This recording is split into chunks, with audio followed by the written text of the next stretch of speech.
Long Beach, New York. Winter afternoon settles over the Corleone compound, silent except for distant automobile engines and the weight of bodyguards in wool overcoats. Inside, the air is thick with the smell of tobacco and aftershave. Starched linen on the table, 2 whiskey glasses untouched. Vito Corleone, 58 years old, gray at the temples, hands folded in front of him, waits in his study. Tom Hagen, the German-Irish consigliere, stands to his right. Sonny, broad-shouldered and restless, leans forward on his elbows. Fredo remains by the wall, eyes downcast. Virgil Sollozzo enters with Tartaglia representatives. He is compact, sharp features, his nose a reminder of Turkish ancestors, hence the nickname the Turk. His suit is new, pressed, his manner urgent, confident, unwilling to be made to wait. He opens without preamble. In Italy we say, money talks. Gentlemen, narcotics will make us more in one day than gambling makes in a year. He lays out the numbers. $500,000 needed up front, millions to return. He has connections in Turkey, raw poppy, heroin refined in Palermo, shipped by trusted men from Sicily. But what he lacks is political cover. Judges, senators, Don Corleone. You have influence where we do not. You make this operation safe. Vito listens, face impassive in the dim light, eyes narrow, barely moving. And when the newspapers start printing stories about drugs in schools, he asks, taps thick fingers on the polished desk. I have friends at City Hall. 30 years I build this. Judges who owe me their seats. If I protect you, I lose them. Sollozzo's tone hardens. If you do not move with the times, Don, you fall behind. The Tartaglias are not afraid. A beat passes. Sonny interrupts, cannot help himself. Maybe there is a way to keep things quiet. With the unions, the trucks, we could. Vito's gaze is sharp as glass. Sonny sits down, rebuked. Sollozzo studies the Don, sees an old man, unsteady, clinging to traditions. Family, omerta, respect, mistakes patience for weakness. Notes. Sonny's interest, files it away. Fredo is invisible. Tom is silent. Sollozzo thinks, if the old man falls, the son will make the deal. The meeting ends. Vito stands, voice low but final. I wish you luck, but I must refuse. It is not for me. It is too dangerous for my world. As Sollozzo and Tartaglia exit, Vito reprimands Sonny in a low voice. Never let anyone outside the family know what you are thinking. Sonny lowers his eyes. Outside, Sollozzo murmurs to Tartaglia, he is the obstacle, remove him, we take the future. What Sollozzo cannot see. Vito's network is invisible, a web of favors, debts, secrets stretching across New York's entire legal and political world. Earned over 30 winters, cannot be bought for any sum. Sollozzo understands money and violence, does not understand power.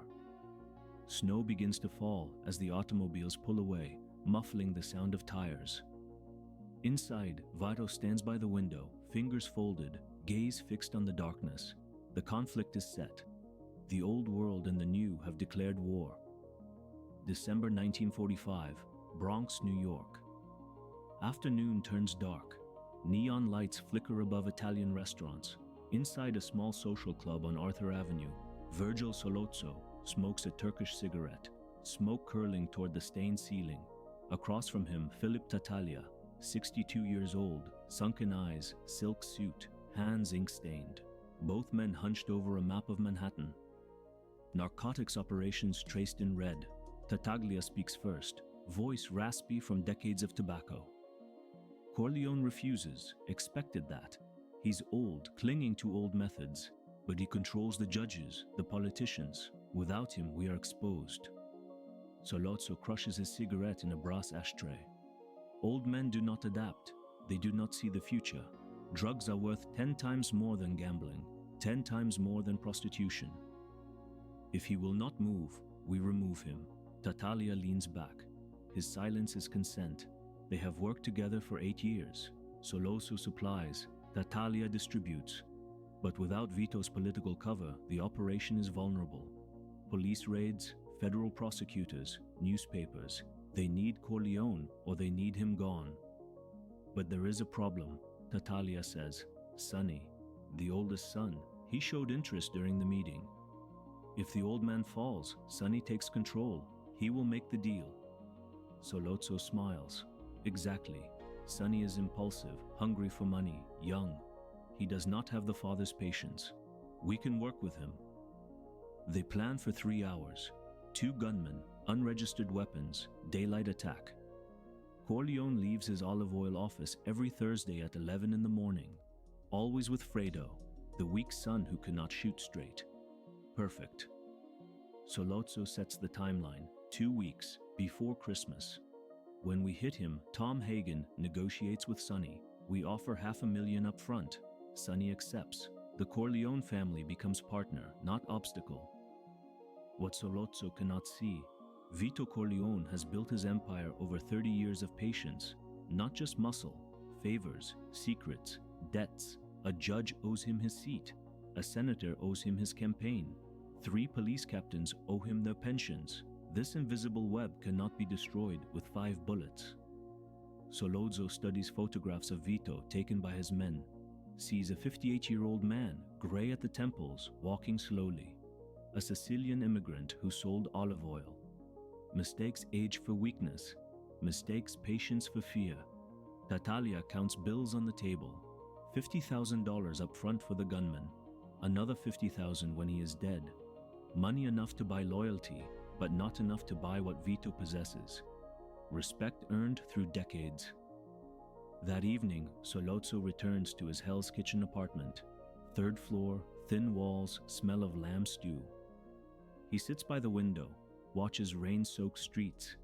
In Turkey, power is taken with direct violence. In Sicily, with bloody vendetta. He assumes America works the same way.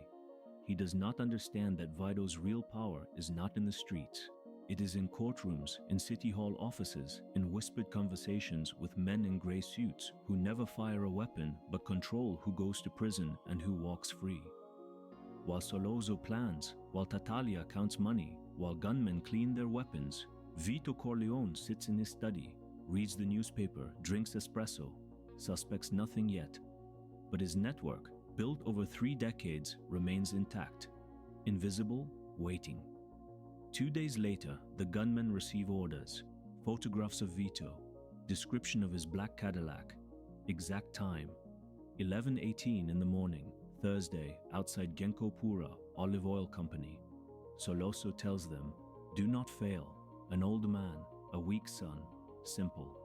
But nothing about the Corleones is simple, and what comes next is not the fall of an empire, but the awakening of its most dangerous heir. The son everyone underestimates, the war veteran, the college boy, Michael. December 1945, Little Italy, Manhattan. Snow falls on Mulberry Street. Thursday morning, 11:03, Vito Corleone exits the Genco Pura Olive Oil Company office, black overcoat across his shoulders, fedora hat tilted against the cold. Beside him, Fredo, 24 years old, nervous, hands in pockets.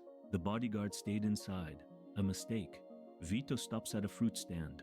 Oranges stacked in wooden crates. The vendor smiles, offers him the best. Vito selects 6, examines them carefully. Fredo watches the street, uneasy but without training, to detect real danger. 2 men emerge from a block Chevrolet parked 40 meters away. Long coats, hats low. They walk with purpose, measured pace, hands in pockets. Vito pays the vendor $3, places the oranges in a paper bag, turns toward his automobile. Fredo steps forward first. The gunmen accelerate, 20 meters, 15 meters, 10 meters. The first draws his weapon, .38 caliber revolver, no silencer. Does not matter. The street is half empty from the cold. 5 shots, rapid, brutal. The first bullet strikes Vito in the back, tears through wool coat, breaks rib. The second hits his shoulder, spins him around. The third pierces his left leg. 4th shot misses, shatters glass on the fruit stand. 5th impacts abdomen, penetrates deep. Vito falls. Oranges roll across the sidewalk. Blood mixes with melted snow. Red on white. Fredo screams, does not shoot. does not even carry a weapon. The gunmen run toward the Chevrolet, doors open, engine already running. 3 seconds. They disappear, turning the corner toward Elizabeth Street. Witnesses freeze. A woman shrieks. The fruit vendor crouches behind his stand. Fredo kneels beside his father, hands trembling, not knowing what to do. Vito breathes, shallow, painful, but he breathes. Ambulance arrives in 11 minutes. Roosevelt Hospital in 23 minutes. Emergency room, 3 doctors, 40 minutes of initial surgery. They extract 2 bullets. The third remains lodged near his spine, too dangerous to remove. Vito Corleone survives, but the world believes he will die. That evening, 8:47 p.m., Corleone residence in Long Beach. Tom Hagen convenes emergency meeting. Sonny arrives first, face red with fury, fists clenched. Michael arrives from Manhattan, civilian suit, face impassive. Fredo weeps on the couch, useless. Clemenza and Tessio enter. Armed men fill the compound. 40 soldiers total, guards at every entrance, no one sleeps. Tom speaks first, voice controlled, but tense. Sollozzo called, wants to negotiate, says the attack was not personal, only business, offers peace if we make the narcotics deal. Sonny explodes. Peace! They tried to kill my father. I'm going to tear that Turkish son of a... Michael interrupts, voice quiet, cold. Where is Sollozzo now? Tom responds, we do not know. He is hiding. Tatalia protects him. Captain McCluskey too. Corrupt cop on Sollozzo's payroll. Impossible to touch him. Sonny slams the table. Then we wait. When Pop recovers, we destroy everyone. Michael studies the map of Manhattan spread on the table. Sollozzo cannot wait. If Pop lives, he lost. He needs to negotiate now, while he has advantage. Tom nods. That is why he wants a meeting. Tomorrow, neutral territory, restaurant in the Bronx. Who goes? Clemenza asks. Silence. Everyone looks at Sonny. He is the heir. But sending Sonny is sending a bomb. He will explode. Kill Sollozzo in public. Total war. Michael speaks. Soft, deliberate. I will go. Sonny laughs. Bitter. You, Mikey, you are a civilian, a college boy. Sollozzo will eat you alive. Michael does not react. That is exactly why. He underestimates me, thinks I am weak. He will let me get close. Tom studies Michael, notes something. The eyes. No longer the eyes of the younger brother who went to war and returned wanting distance. These are eyes that calculate, measure, plan. Sonny shakes his head. You cannot. You never shot anyone in your life. This is not the army, Mikey. This is looking him in the eyes and pulling the trigger. Michael responds, voice flat as ice. In the war, I killed 17 men, some from far away, 3 up close. I can pull the trigger. The room silences, even Sonny. He has never heard Michael speak like this. Tessio leans forward. If Michael goes, he needs a weapon, clean, unregistered, planted in the restaurant bathroom before the meeting. He enters unarmed, passes Sollozzo's inspection, goes to bathroom, recovers the weapon, returns, 2 shots. Sollozzo first, then McCluskey. Exits fast. Car waiting. Michael nods. Exactly. Sonny stares at him. Are you sure, Mike? Once you do this, there is no going back. You become one of us. Forever. Michael maintains eye contact. They try to kill our father. There is already no going back.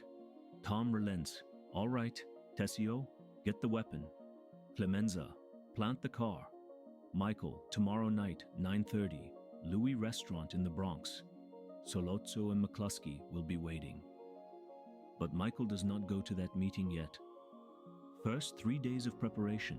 Tessio shows him the pistol, special revolver, short barrel, strong shot, 0 recoil, hidden in the restaurant bathroom cistern, wrapped in plastic. Clemenza teaches technique. Do not aim. Too close. Simply raise. Point center mass. Fire twice. Sollozzo first. He is the dangerous one. Then McCluskey. Drop the weapon. Walk to the door. Do not run. Never run. Michael practices in the basement. Late night. Again and again, raises arm, points, pulls empty trigger. Click, click, click, 200 times over 2 nights. During these 3 days, Sollozzo waits for response, grows anxious. Vito still lives. Doctors say he might recover. The window of opportunity closes.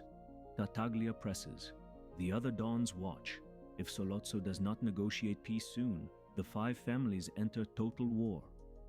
Sollozzo finally receives confirmation. Michael Corleone accepts the meeting. The younger brother. The war veteran now studying at university. Not a mobster, not a threat. Perfect. They can control the conversation.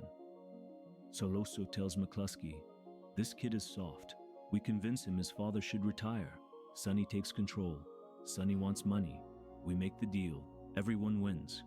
McCluskey, corrupt police captain, 42 years old, 110 kilograms of muscle, regulation pistol on his belt, nods. "I search the kid. If he brings a weapon, I arrest him right there." What neither sees. Michael Corleone is no longer the boy who enlisted to escape the family. War hardened him. Seeing his father bleeding on the sidewalk transformed him. Every click of the empty trigger in the basement erases another layer of his previous life. The night before the meeting, Michael visits the hospital. Vito sleeps, connected to machines, breathing weak but stable. Michael sits beside the bed, does not speak, only watches, memorizes his father's wounded face. Outside, guards patrol, but Michael notices. Only 2, not enough. Sollozzo might try to finish the job here. Michael acts, moves his father to another room, changes the name on the door, positions Enzo, the baker, outside with him, hands in pockets as if they have weapons. They do not. But when the hitmen sent by Sollozzo arrive, they see Michael and Enzo standing firm, fingers in pockets. The assassins retreat. Too risky. Michael saves his father twice that night, once moving him, twice faking strength he does not have. His face remains cold, no emotion, no fear. Captain McCluskey arrives afterward, furious because his men failed. Punches Michael in the face, breaks his cheekbone. Michael falls, blood in his mouth, but he does not scream, does not cry, only looks at McCluskey with dead eyes. That look worries McCluskey. It is not the look of a college student, it is the look of a soldier who counts corpses. Michael returns to Long Beach, face swollen, jaw broken, but more determined. The meeting is tomorrow. Sollozzo, McCluskey, a restaurant, a pistol, 2 shots, no going back. December 20th, Bronx, New York, 9:18 in the evening. Louis Restaurant on White Plains Road. Small, family-run red and white checkered tablecloths. Smell of tomato sauce, fried garlic, bread baking. 4 tables occupied. Families dining. No one suspects what is coming. Michael Corleone arrives by taxi. Pays $3, leaves 50-cent tip. Walks toward the entrance. Black overcoat, gray suit, face still swollen where McCluskey hit him. Broken cheekbone, jaw aching, but eyes cold, calculating. Outside, black Chevrolet automobile waits at the corner. Engine running, Clemenza at the wheel, Tessio in back seat, ready for extraction. 3 minutes maximum from when Michael exits until the car disappears. Michael pushes the door. Bell rings. Inside, warm air, kitchen steam. At the back table, Sollozzo and McCluskey already seated. Sollozzo, 41 years old, brown suit, loose tie, cigarette between fingers. McCluskey, police captain, 42 years old, 110 kilograms, red face, plate of chicken parmesan in front of him, already eating. Sollozzo stands, smiles. Michael, "Thank you for coming." Approaches, Italian embrace, pats on the back. McCluskey does not stand, only nods while chewing. Michael sits. Waiter brings menu. Sollozzo orders for everyone. Pasta, red wine, bread. Waiter disappears into kitchen. McCluskey speaks first, mouth full. "Need to search you, kid. Protocol." Michael stands without protest. McCluskey pats his chest, sides, legs, ankles. Nothing. Michael is clean. McCluskey grunts, satisfied, returns to his meal. Sollozzo lights another cigarette, leans forward. Michael, your father is man of honor. I respect that. This attack, it was only business, not personal. But now we need peace. Michael does not respond, only watches. Studies. Sollozzo notes the nervous tick in his left eye, the way his fingers drum the table. He's not as confident as he pretends. Sollozzo continues, switches to Sicilian Italian. Quick words, soft. Offers terms. $500,000 for the Corleone family. 30% participation in narcotics profits. Protection guaranteed. All they need is for Vito to withdraw his political opposition when he recovers. Michael listens, does not interrupt. His silence makes Sollozzo more uncomfortable than any argument would. McCluskey keeps eating. Knife, fork, loud chewing. Cleans his teeth with toothpick. Does not care about the conversation. He's here only for the $10,000 Sollozzo pays him each month. 2 minutes pass, 3 minutes, 4 minutes. The restaurant is warm, but Michael feels cold on his back. The weapon is planted in the bathroom. 38 caliber revolver. Short, powerful, wrapped in plastic behind the old wooden cistern. Tessio placed it yesterday, paying the owner $5,000 for 3 minutes of access. Michael finally speaks. I need to use the bathroom. Sollozzo nods. McCluskey grunts. Michael stands, walks slow, not fast, never fast. Clemenza taught him. Haste creates suspicion. The bathroom is at the back of the restaurant. Small, cracked white tiles. One naked bulb hanging from ceiling. Ancient toilet, wooden cistern on the wall. Michael closes the door. No lock. Approaches the cistern. Reaches hand behind. Fingers search. Find. Cold plastic. Unwraps the weapon. Heavy revolver in his hand. 6 bullets loaded. Only needs 2. Breathes. Once. Twice. 3 times. His heart beats hard, but his hand does not shake. In war, he shot from distance. This is different. This is looking in the eyes. But in war, he also killed up close. 3 men. He knows how it feels. Tucks the weapon in his belt, hidden by jacket. Returns to dining room, measured steps, calm face. At the table, Sollozzo and McCluskey notice nothing. McCluskey keeps eating. Sollozzo lights another cigarette. Michael sits. Sollozzo starts talking again. Switches to English. Michael, your brother Sonny is hot. Impulsive. Could destroy everything your father built. You're different. Smart. Educated. You can be the bridge between. Michael interrupts him. I just want to be sure of one thing. Sollozzo stops. What thing? Michael keeps voice calm, almost friendly. That my father will be safe. No more attempts. Sollozzo smiles, relieved. Of course. I give you my word. Total peace. Your father lives his retirement quietly. You and Sonny handle the business. Everyone wins. Michael nods slowly, as if considering. His right hand drops below the table. Fingers touch cold metal.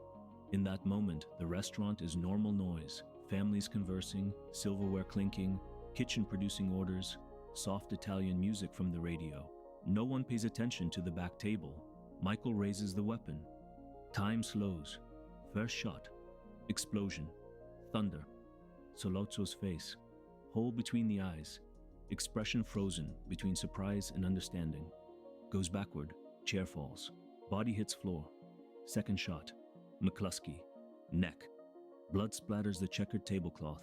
The captain reaches for his weapon, but it is too late. Third shot. Throat. Chokes on his own blood. Falls onto chicken parmesan plate. 3 shots. 7 seconds. 2 men eliminated. The restaurant explodes in screams. Women shriek. Men throw themselves to floor. Plates break. Waiter hides behind counter. Michael drops the weapon. Falls on table with metallic sound. He stands. Does not run. Walks toward door. Steady steps. Opens. Bell rings again. Exits into cold night. The black Chevrolet is already waiting. Back door open. Michael enters. Clemenza accelerates before door fully closes. Turn the corner. Disappear into Bronx night traffic. Inside the restaurant, chaos. Hysterical witnesses. Blood on floor. 2 bodies. One, the Turkish trafficker who thought he could negotiate with words. Other, the corrupt policeman who believed his badge protected him. Both underestimated the college boy, the son who did not want to be mobster. The war veteran everyone believes soft. In the automobile, Michael looks out window. Neon lights pass, blurred faces on sidewalks. His hand still smells of gunpowder. His ear rings from explosions, but his face remains empty. No emotion, no remorse. Clemenza drives in silence. Tessio watches through rearview mirror. No one follows them. Extraction was perfect. 3 minutes from shot to escape. Michael Corleone just crossed the line. The student who rejected family business is now assassin. The son who promised Kay Adams a different life just executed 2 men in restaurant full of families. There is no going back. The old Michael died at that table. The new Michael, cold, calculating, lethal, just was born. Sollozzo bet everything that Michael was weak. McCluskey bet that a college boy would not have stomach for violence. The 5 families bet that the Corleones would negotiate from position of weakness with Vito wounded, all lost. Because what no one understood, Michael Corleone is not sunny. He is not impulsive, not emotional. He is patient, strategic. And when he finally acts, there is no warning, only execution. The night of December 20th, 1945 marks the end of Virgil Sollozzo and Captain McCluskey, but it also marks something bigger, the birth of the most dangerous Don New York will ever know.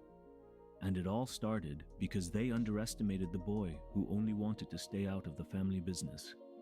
December 21st, 1945, 6:32 in the morning. New York wakes to newspaper headlines. Police captain and alleged drug trafficker assassinated in Bronx restaurant. Photographs of McCluskey and Sollozzo under blood-stained sheets. Witnesses describe the shooter, young, swollen face, gray suit, walked without haste toward the exit. Police search for Michael Corleone, but Michael is no longer in New York. At 2:17 in the morning, 4 hours after the gunshots, Michael boards a Sicilian cargo ship at Brooklyn Dock. False name, false passport, cash money, $5,000 sewn into his coat lining. The ship sets sail at 3:45. Destination, Palermo, Sicily. 16 days crossing. In Long Beach, the Corleone residence becomes fortress. Sonny takes operational control. 50 armed soldiers patrol the perimeter, windows boarded, machine guns on the roof. No one enters, no one exits without escort. Vito Corleone remains at Roosevelt Hospital, recovering slowly. 3 bullets extracted. 1 remains lodged near his spine, too risky to remove. Doctors give him 6 months of recovery. Maybe he walks again. Maybe not. Tom Hagen convenes emergency meeting with the 5 families, tries to negotiate peace, but it is too late. Michael executed Sollozzo and McCluskey. No negotiation possible after that. The 5 families declare total war. First week of January 1946. 3 Corleone soldiers shot down in Queens, 2 in the Bronx, 1 in Brooklyn, all ambushed, all executed in broad daylight. Newspapers call it mob war. 17 dead in 11 days. Sonny responds with equivalent violence. Orders attacks against Tartaglia operations. 2 nightclubs burned. Distribution warehouse destroyed with explosives. 5 Tartaglia soldiers eliminated. Violence multiplies. Don Emilio Barzini, 63 years old, the real power behind the attack on Vito, watches from shadows. It was not Sollozzo who planned everything. It was Barzini. Sollozzo was only the tool. Barzini wanted to eliminate Vito to take control of Corleone territory. Now, with Vito wounded and Michael in flight, he sees opportunity. Barzini convinces the other families, Cuneo, Stracci, Tartaglia. United, they pressure the Corleones from all fronts, block their gambling operations, intercept their distribution trucks, bribe their judges. The network Vito built over 30 years begins to unravel. February 1946. Sonny loses control. His temperament, always volatile, explodes. Beats Carlo Rizzi, his brother-in-law, in open street because Carlo beat Connie. Public scene. Total humiliation. What Sonny does not know, Carlo works for Barzini, has worked for Barzini from the beginning. Infiltrator planted at Connie's wedding. In Sicily, Michael arrives at Corleone, the ancestral village of his family. Remote place, mountainous, where time moves differently. Here, the mafia is not business, it is tradition, ancient code, absolute omertà.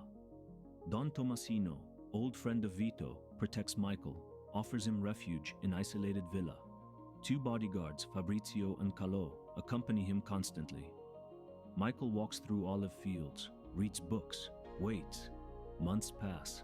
March 1946. Michael meets Apollonia Vitelli in the village square. 17 years old, face like Renaissance painting, dark eyes, shy smile. Michael, for the first time since the restaurant, feels something. Not violence, not strategy, human emotion, attraction, perhaps love. Courts Apollonia according to Sicilian tradition, with her father's permission, with escort, with respect. In 2 months they marry. Small ceremony, ancient church, bells ringing through the valley. Michael experiences peace, brief, fragile. Apollonia teaches him Italian. They cook together. Walk through hills at sunset. Michael, for a moment, forgets who he is, forgets the 2 men he executed, forgets the war he left behind. But in New York, war does not forget. April 1946. Sonny receives call. Connie crying. Carlo beat her again. Worse this time. Sonny explodes. Leaves without bodyguards. Drives alone toward Carlo's Manhattan apartment. Tells no one. Does not wait for escort. It is a trap. At the Jones Beach Causeway toll booth, Barzini's men wait. When Sonny's Cadillac stops, they open fire. Thompson submachine guns. 20 shots from driver's side. 15 from passenger side. 8 through windshield. 43 total hits. Sonny Corleone dies, riddled with bullets. His body, kicked repeatedly by the assassins, remains unrecognizable. What once was the Corleone heir is now destroyed flesh on asphalt. News reaches Sicily in 2 days. Don Tomasino tells Michael with grave voice, "Your brother Sonny, dead, ambush." Michael does not cry. His face hardens. The brief moment of humanity with Apollonia freezes. Eyes that briefly showed warmth return to ice. Peace ends. That evening, Michael tells Apollonia they must return to America soon. She nods, not fully understanding what it means. Packs her belongings. Michael arranges travel documents, but Fabrizio, one of the bodyguards, already betrayed Michael. Barzini offered him money, much money, enough to escape Sicily and never return. Fabrizio plants bomb in the Alfa Romeo Michael drives, following morning. Michael and Apollonia exit the villa. Apollonia insists on driving. Wants to surprise Michael, learned in secret. Michael smiles, first genuine moment in days, gives her the keys. Apollonia enters the car, turns the key in the ignition. Explosion, fire, twisted metal, flying glass. Michael, standing 3 meters away, thrown backward by blast wave, lands on stones, ears ringing, vision blurred. When smoke clears, the car burns. Apollonia inside, her body charred. Unrecognizable. Michael crawls toward the fire, screams her name. Fabrizio already fled. Calò drags Michael away from car before it explodes again. The last human part of Michael Corleone dies with Apollonia. Brief hope of normal life. Idea that he could be different. All ashes. In New York, Vito finally leaves hospital. May 1946. Walks with cane, weak, aged, but alive. Takes control of family again. Sonny is dead. Fredo is useless. Michael is in Sicily, lost in grief. Vito does what Sonny could never do. Negotiates. Convenes. Meeting with 5 families. Offers terms. No more war. Corleones will not seek revenge for Sonny. Michael can return safely. In exchange, Corleones will not interfere in narcotics business. The 5 families accept. 5 months of war cost too much. 117 dead total. Business disrupted. Police investigating. Everyone wants peace. But Vito whispers to Tom Hogan privately, peace is temporary. When Michael returns, he will take revenge. Not me, not now, but Michael will. When the moment is right, when everyone believes we are weak, then we strike. June 1946. Michael returns to New York, face empty, eyes dead, does not speak of Apollonia, does not speak of Sicily, only listens while Vito explains the situation, the truce, the enemies, Barzini especially. Vito studies his son, sees transformation. The boy who wanted to escape is now completely inside. War, murders, loss of Apollonia. Everything molded him into something new, something cold, lethal, patient. Michael marries Kay Adams 1 year later. But he's not the same man she knew. Has children with her. But his heart, what remained of it, died in Sicily. During the next 9 years, Michael waits, learns the business, takes operational control while Vito ages. The 5 families believe the Corleones are weak, believe Michael is soft, college student playing at mobster, fatal underestimation. Because what comes in 1955, when Vito finally dies, is not negotiation, not peace. It is calculated revenge, systematic massacre, baptism day, 5 dons eliminated simultaneously, and all because they mistook patience for weakness, mistook silence for fear. Michael Corleone waited 9 years to destroy them. And when he finally acted, none survived. July, Long Beach, New York. Vito Corleone dies in his garden, 67 years old. Heart attack while playing with his grandson Anthony among the tomato plants. Falls gently, no pain, no violence. After everything he survived, he dies in peace. Michael Corleone, 32 years old, attends the funeral with stone face. Kay at his side, pregnant with their second child. Connie weeps. Fredo sobs uncontrollably. Michael does not shed tears. His eyes scan the cemetery, counting enemies disguised as mourners. Don Emilio Barzini attends, 71 years old, impeccable black suit, expression of false respect. Don Philip Tattaglia, Don Anthony Stracci, Don Ottilio Cuneo, all present, all smiling inside. The old lion is dead, now they can devour his territory.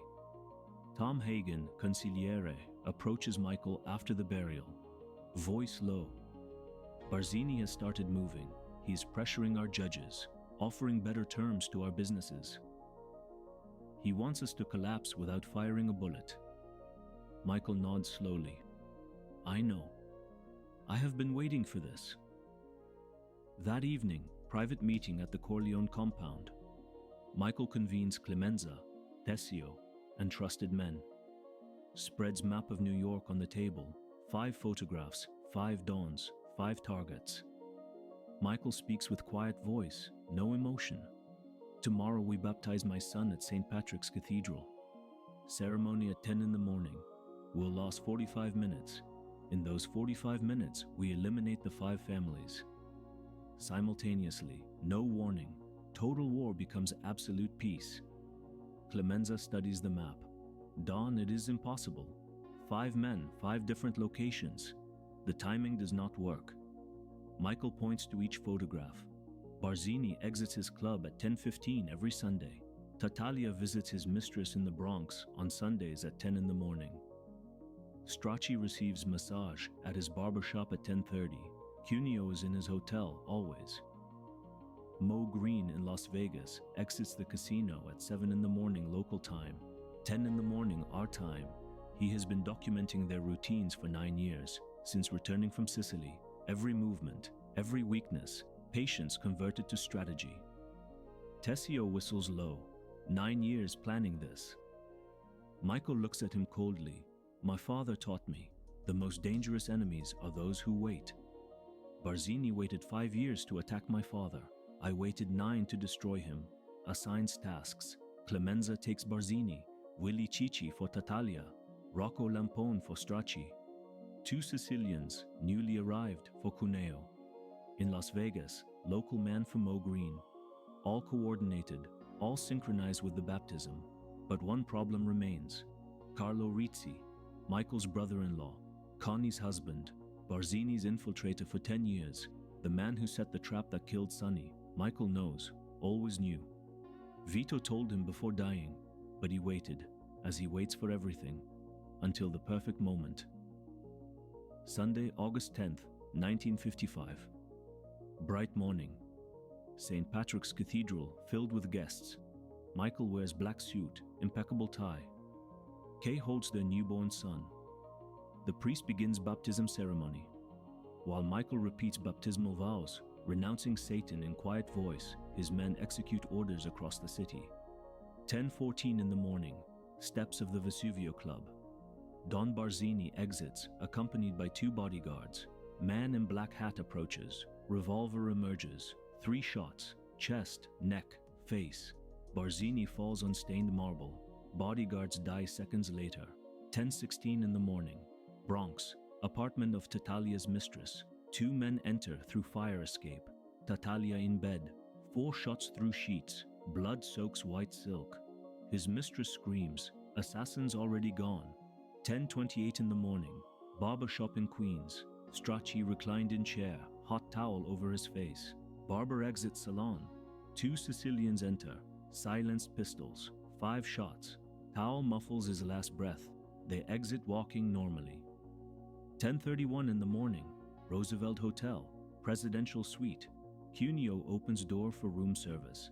Not room service. Sawed-off shotgun. Full discharge. Cuneo flies backward. Door closes. Silence. 7:02 in the morning, Las Vegas time.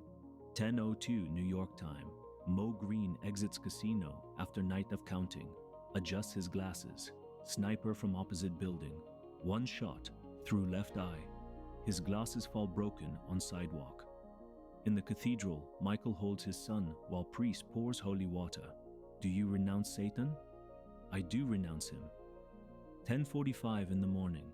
Ceremony ends. Michael kisses Kay, smiles at his son. Outside sun shines. Bells ring. No one in cathedral knows 5 empires just collapsed. That afternoon, Michael returns to compound. Carlo Rizzi waits, nervous. Michael greets him coldly.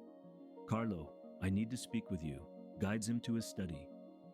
Tom Hagen present. Clemenza at door. Carlo tries to smile, but his hands tremble. Michael sits behind his father's desk. Speaks soft, almost friendly. Carlo, you lied to me. You told me Sonny came alone that day because Connie called you, but you arranged for her to call you. You set everything up, Carlo denies.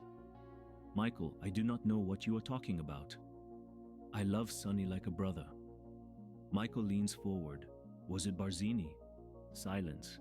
5 seconds. 10 seconds. Carlo collapses, face in his hands, voice broken. Yes, it was Barzini. He paid me, threatened me, said if I did not do it, they would kill me and Connie. I had no choice. Michael nods slowly. Stand up. We are taking you to the airport. You go to Las Vegas. You will manage operations there. Start over. I forgive what you did. Carlo breathes relieved. Thank you, Michael. I swear, never again. Michael interrupts him. But you never see my sister again. Not your children. Understand? Carlo nods desperately. Whatever you say. Outside, black automobile waits. Carlo enters back seat. Clemenza at wheel. Tom watches from window. Car departs. 3 minutes later, on Secondary Street, Clemenza stops car. Carlo starts asking why. From front seat, hands rise. Piano wire garrote, steel wire. Around Carlo's neck, tightens. Carlo struggles, kicks the seat back. Hands claw at wire. Useless. 30 seconds. His movements weaken. 45 seconds. He stops. 1 minute. Death. Clemenza releases garrote. Leaves body in car. Walks 2 blocks. Another automobile picks him up. Black Cadillac with Carlo dead inside will be found tomorrow by police. Another corpse in mob war officially ended 9 years ago. At Corleone residence, Kay searches for Michael, finds him in study, drinking whiskey, looking through window toward garden where his father died. Kay asks softly, "Is it true what Tom says about all those deaths today?" Michael turns, face impassive. "Do not ask me about my business, Kay." Kay insists, "Did you kill all those men? Carlo too?" Michael stares at her. Time stops, then speaks. Once. This time I will let you ask about my affairs. Did you order Carlo's death? Kay holds breath. Did you? No. Kay exhales, relieved. Approaches to embrace him. Study door closes. Tom closes it from outside. Kay sees through glass. Clemenza, Tessio, other men approach Michael. They kneel. Kiss his ring. Don Corleone. Don Corleone. Kay understands. Michael lied to her. About Carlo. Probably about everything. Door closes completely. Kay outside. Michael inside. Surrounded by men swearing loyalty. The college student who did not want to be mobster is now the most powerful don in New York. Sollozzo underestimated him. Barzini underestimated him. All thought he was soft, weak, boy playing gangster. They paid with their lives, all eliminated in 45 minutes while Michael baptized his son and renounced Satan. 1 year after the baptism massacre, New York breathes under new order. The 5 families no longer exist.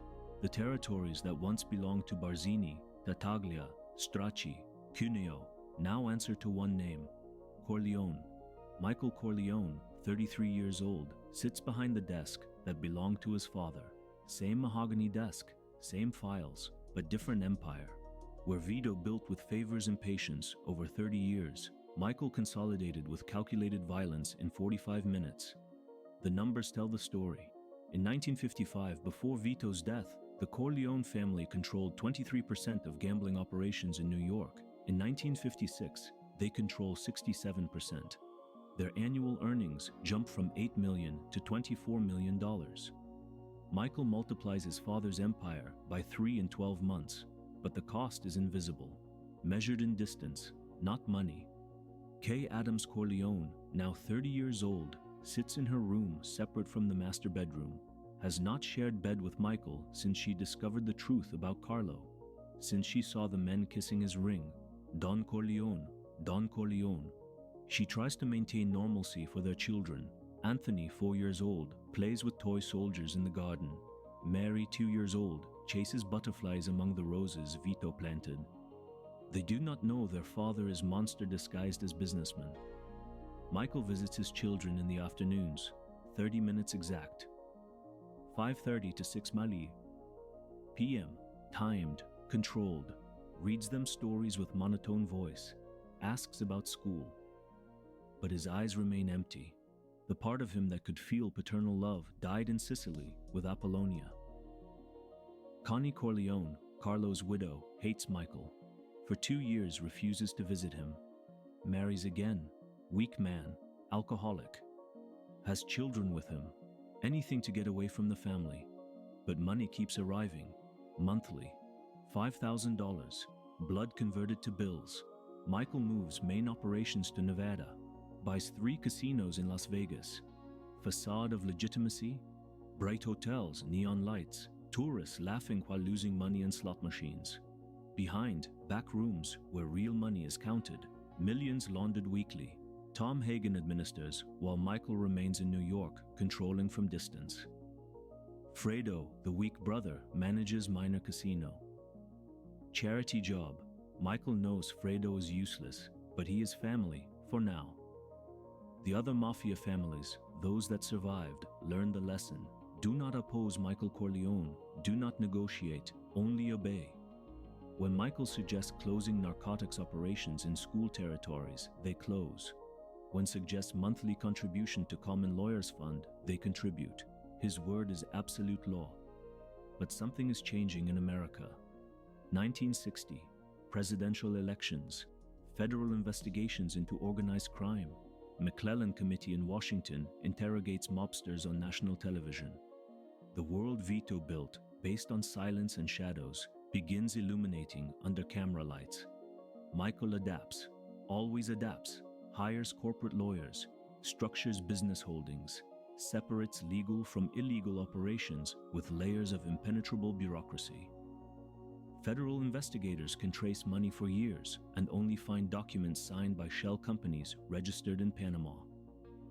10 years after becoming Donder Michael, 42 years old, hair starting to show gray, face thinner, eyes colder, meets with senators in expensive restaurants, donates to political campaigns, His name appears on boards of directors of legitimate corporations.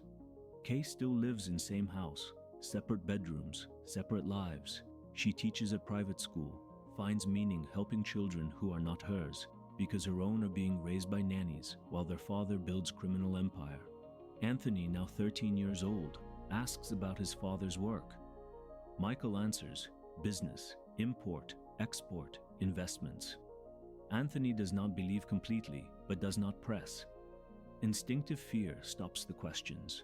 The mafia families Michael did not eliminate in 1955 try to recover power, operate more quietly.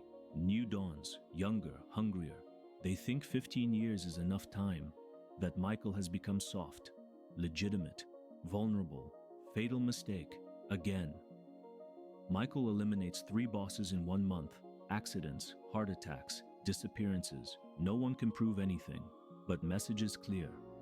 The Don, who seemed to have retired from the game, is still the most dangerous player at the table. Senate investigates Corleone family, Michael testifies. Impeccable gray suit, lawyers on each side, answers every question with, I do not recall, or I decline to answer under Fifth Amendment. Senators pressure him, present witnesses, photographs, documents. Michael remains motionless, face like marble mask. When hearings end, no charges prosper. His lawyers built legal walls impossible to penetrate, but there is personal cost. Kay finally leaves him, takes the children, moves to New Hampshire. Michael does not fight, only demands scheduled visits, once monthly, in neutral territory. Anthony, 22 years old, music student, barely speaks to his father. Mary, 20 years old, is only one who still shows affection. Michael, 56 years old, seeks redemption, creates Corleone Foundation, donates $100 million to charitable works, builds hospitals in Sicily, schools in southern Italy, tries to buy his entrance to heaven with blood-stained money.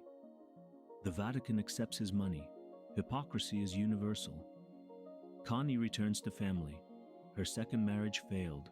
Third marriage too. Now in her 40s, without options, becomes Michael's protector. The sister who hated him for killing Carlo now understands. Carlo used her as bait to assassinate Sonny. Michael avenged her. Took 24 years, but she understands. Michael tries to exit completely. Sell all casinos, all illegal operations, retire like his father did. But Vincent Mancini, Sonny's illegitimate son, emerges as potential heir. Violent, impulsive, everything Michael worked to control. Michael sees Sonny in Vincent, the temperament, lack of patience, but also sees loyalty, strength, decides to train him. Michael, 67 years old, same age as Vito when he died. His diabetes worsens, daily insulin, vision deteriorating, but his mind remains sharp as knife, reflects on his life. The college student who promised Kay different life, the soldier who returned from war wanting peace, the son who executed 2 men in restaurant to protect his father. Every decision seemed necessary in moment, every execution justified, every lie told for greater good. But in end, he is alone.